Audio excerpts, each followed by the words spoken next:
Assalamualaikum warahmatullahi wabarakatuh. Perkenalkan nama saya Syarif Hidayatullah, NPM 1804041160. Baik, di sini saya akan menjelaskan tentang bagaimana sih teori permintaan dan penawaran dalam ekonomi Islam. Baik, langsung saja ke materi. Yang pertama yaitu permintaan dalam ekonomi Islam. Permintaan merupakan sejumlah barang maupun jasa yang diinginkan dibeli atau dimiliki pada berbagai tingkat harga pada waktu tertentu.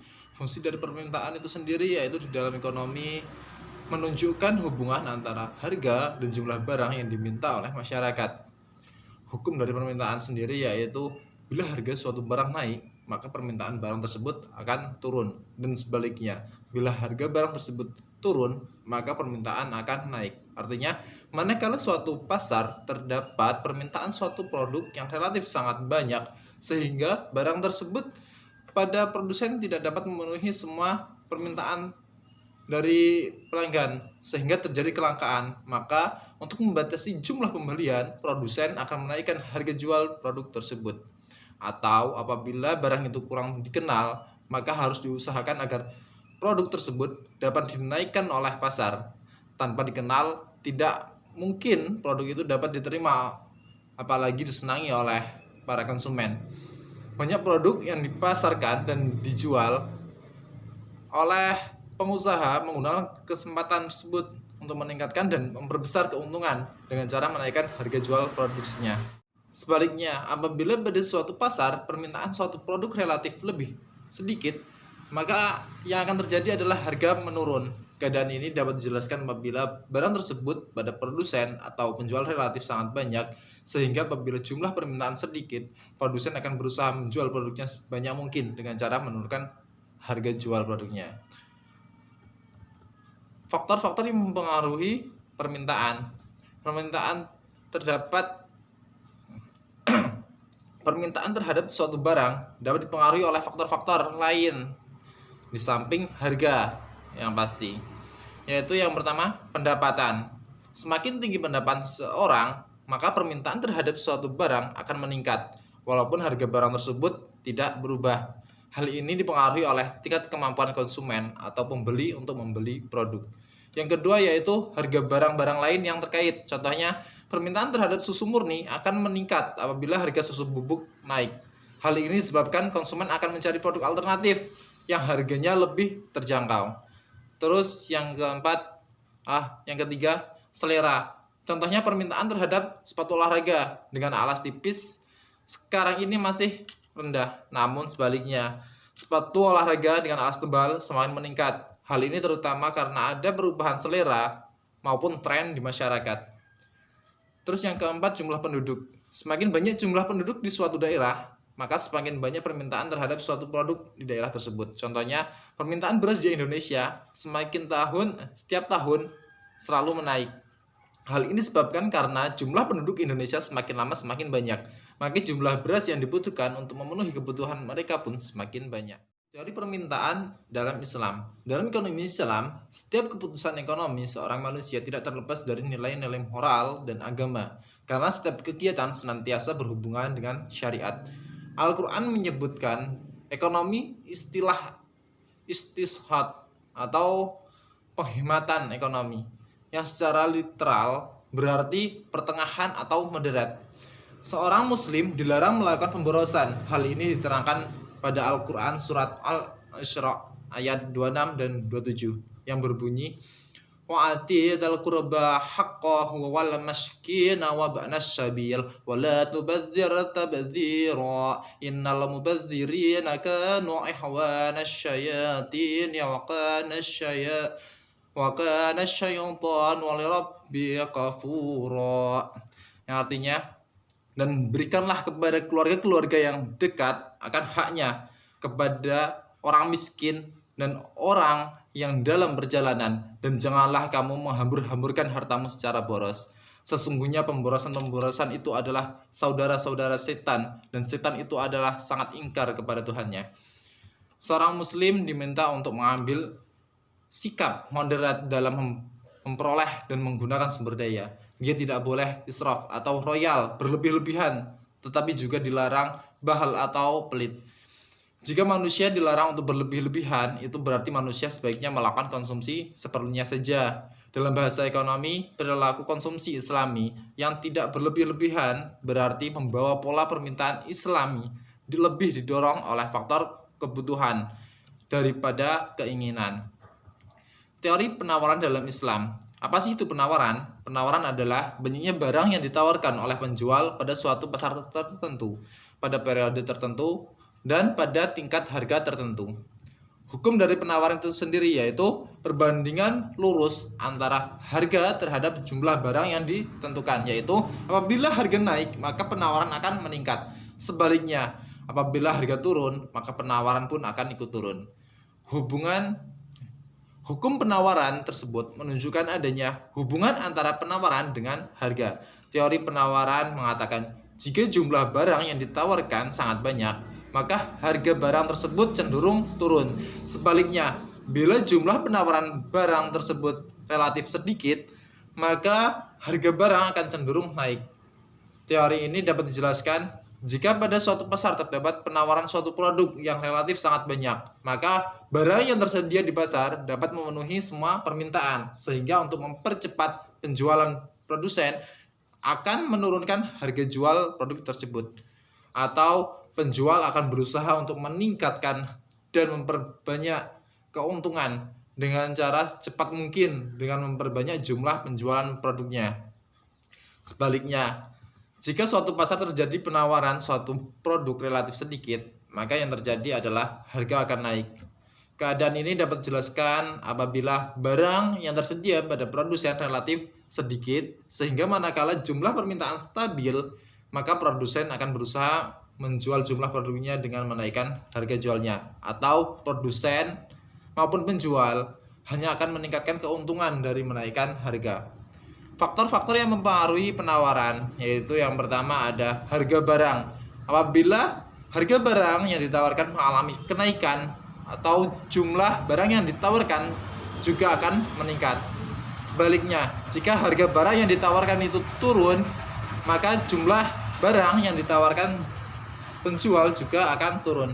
Yang kedua yaitu harga barang pengganti. Apabila harga barang pengganti itu meningkat, penjual akan meningkatkan jumlah barang yang ditawarkan. Yang ketiga yaitu ada biaya produksi, berkaitan dengan biaya yang digunakan dalam proses produksi, seperti biaya untuk membeli bahan baku, gaji pegawai, penolong, dan lain sebagainya. Kemajuan teknologi untuk yang keempat, yaitu sangat berpengaruh terhadap besar kecilnya barang yang ditawarkan. Adanya teknologi yang lebih modern akan memudahkan produsen dalam menghasilkan barang maupun jasa. Yang kelima yaitu pajak. Ketetapan pemerintah terhadap suatu produk sangat berpengaruh terhadap tinggi rendahnya harga. Yang keenam yaitu perkiraan harga pada masa depan.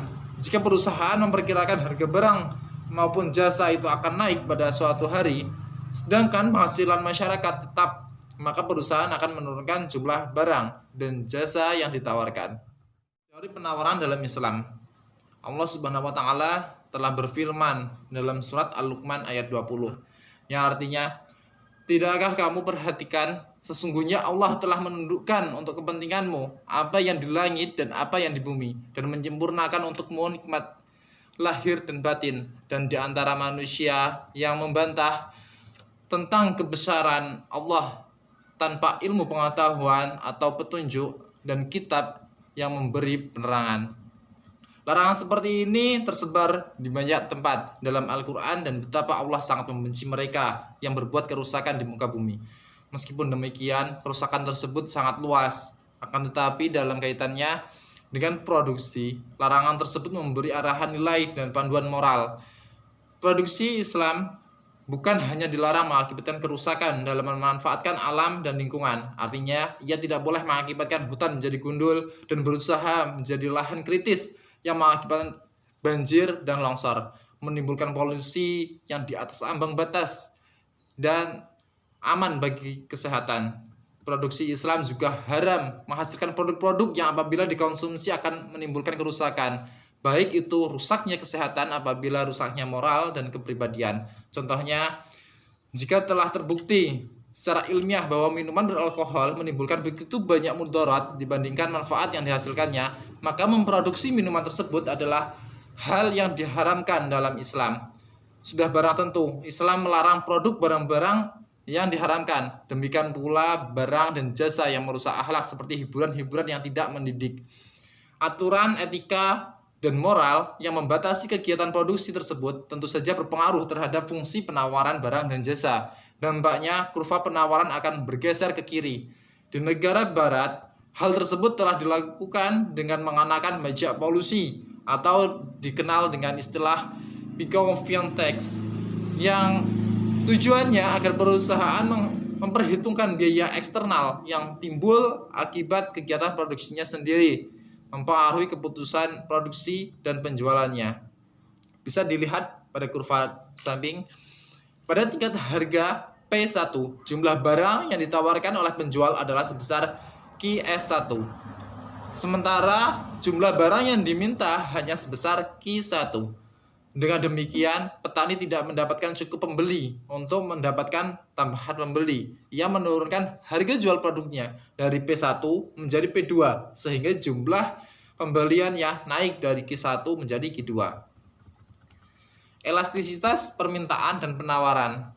Elastisitas merupakan ukuran pembeli dan penjual bereaksi terhadap kondisi yang ada dan kondisi yang dimaksud berkaitan dengan perubahan harga. Dengan kata lain, elastisitas merupakan tingkat kepekaan permintaan dan penawaran terhadap perubahan harga. Pengertian dari elastisitas permintaan yaitu alat atau konsep yang digunakan untuk mengukur derajat kepekaan atau respon perubahan jumlah atau kualitas barang yang dibeli sebagai akibat perubahan faktor yang mempengaruhi. Pada dasarnya ada 3 variabel yang mempengaruhi elastisitas permintaan, yaitu elastisitas harga permintaan, elastisitas silang, dan elastisitas pendapatan. Yang pertama yaitu elastisitas harga permintaan, yaitu tingkat kepekaan atau respon jumlah akibat perubahan harga barang. Dengan kata lain, perbandingan dari presentasi perubahan jumlah barang yang diminta dan presentasi perubahan harga barang di pasar sesuai hukum permintaan, yaitu jika harga naik maka kuantitas harga atau kuantitas barang tersebut akan turun dan sebaliknya. Dalam analisis, elastisitas harga permintaan dinyatakan sebagai elastisitas permintaan. Nilai perbandingan antara presentase perubahan jumlah yang diminta dengan persentase perubahan harga tersebut koefisien elastisitas permintaan. Rumus perhitungannya yaitu elastisitas permintaan digunakan untuk menjelaskan tingkat kepekaan permintaan suatu barang terhadap perubahan harga barang. Angka yang dapat mengukur besarnya perubahan harga atau perubahan jumlah barang yang diminta disebut koefisien elastisitas permintaan yang dilambangkan dengan huruf E.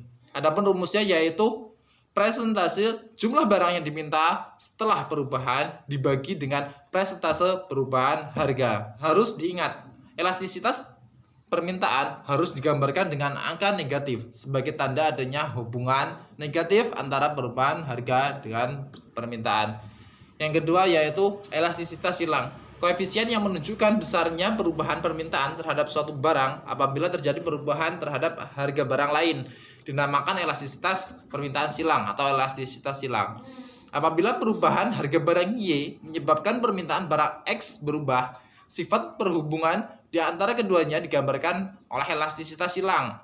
Besarnya elastisitas silang atau ES dapat dihitung berdasarkan rumus presentase perubahan permintaan dibagi dengan presentase perubahan harga. Perubahan harga suatu barang akan mengakibatkan pergeseran permintaan produk lain. Maksimal elastisitas silang atau EXY merupakan presentase perubahan permintaan dari barang X dibagi dengan presentase permintaan harga dari barang Y. Apabila hubungan kedua barang tersebut X maupun Y bersifat komplementer atau perlengkapan terhadap barang lain, tanda elastisitas silangnya adalah negatif. Misalnya, kenaikan harga tinta akan mengakibatkan penurunan permintaan terhadap pena.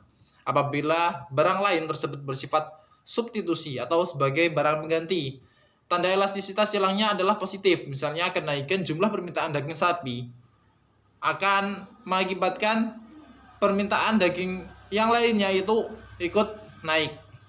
Elastisitas pendapatan. Koefisien yang menunjukkan besarnya perubahan permintaan terhadap suatu barang sebagai akibat dari perubahan pendapatan pembelian dinamakan elastisitas permintaan pendapatan atau elastisitas pendapatan. Besarnya elastisitas pendapatan atau EY dapat ditentukan dengan menggunakan rumus sebagai berikut, yaitu persentase perubahan kuantitas diminta dibagi dengan persentase perubahan pendapatan. Apabila yang terjadi adalah kenaikan pendapatan yang berakibat naiknya jumlah barang yang diminta, tanda elastisitas tersebut adalah positif dan barang yang diminta disebut barang normal atau superior. Apabila kenaikan dalam pendapatan berakibat berkurangnya jumlah suatu barang yang diminta, tanda elastisitas terhadap barang tersebut adalah negatif dan barang ini disebut barang inferior atau given. Jenis-jenis elastisitas permintaan. Yang pertama yaitu permintaan tidak elastis sempurna atau elastisitas sama dengan 0. Perubahan harga tidak mempengaruhi jumlah yang diminta. Dengan demikian, kurvanya berbentuk vertikal. Dan kurva berbentuk vertikal berarti berapapun harga yang ditawarkan, kuantitas barang atau jasa tetap tidak berubah. Contoh, barang yang permintaannya tidak elastisitas sempurna adalah tanah. Meskipun harganya naik terus, kuantitas yang tersedia tetap terbatas. Yang kedua yaitu permintaan tidak elastisitas atau elastisitas kurang dari 1. Persentase perubahan kuantitas permintaan kurang dari persentase perubahan harga. Contohnya, permintaan tidak elastis dapat terlihat pada produk kebutuhan, misalnya beras. Meskipun harganya naik, orang akan tetap membutuhkan beras sebagai makanan pokok. Oleh karena itu, meskipun dapat dihemat penggunaannya, tidak akan sebesar kenaikan harga yang terjadi.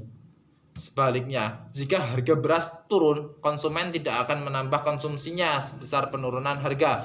Hal ini karena konsumsi beras memiliki keterbatasan, misalnya rasa kenyang. Yang ketiga yaitu permintaan uniter elastis atau elastisitas sama dengan 1. Persentase perubahan kuantitas permintaan sama dengan persentase perubahan harga. Contoh, produk yang elastisitasnya uniter tidak dapat disebutkan secara spesifik. Jenis permintaan ini lebih sebagai pembatas antara permintaan elastis dan tidak elastis. Elastisitas lebih dari 1. Persentase perubahan kuantitas permintaan lebih dari persentase perubahan harga. Hal ini sering terjadi pada produk yang mudah dicari substitusinya, misalnya pakaian, makanan ringan, dan sebagainya. Ketika harganya naik, konsumen akan mudah menemukan barang penggantinya. Yang kelima yaitu permintaan elastis sempurna. Elastisitas tidak terhingga.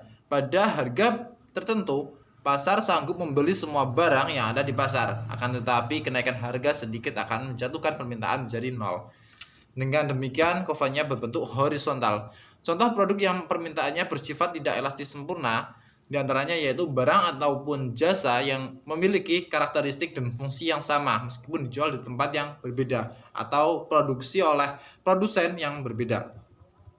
Faktor-faktor yang mempengaruhi elastisitas permintaan yaitu yang pertama ada atau tidaknya barang pengganti pasar atau jumlah pengguna maupun tingkat kebutuhan dari barang. Terus jenis barang dan pola preferensi konsumen. Terus ada periode waktu yang tersedia untuk menyesuaikan terhadap perubahan harga atau periode waktu penggunaan. Maupun relativitas anggaran untuk mengimpor barang. Terus yang kedua ada elastisitas akan besar apabila banyak barang substitusi yang baik. Terus harga relatif tinggi maupun banyak kemungkinan penggunaan barang lain.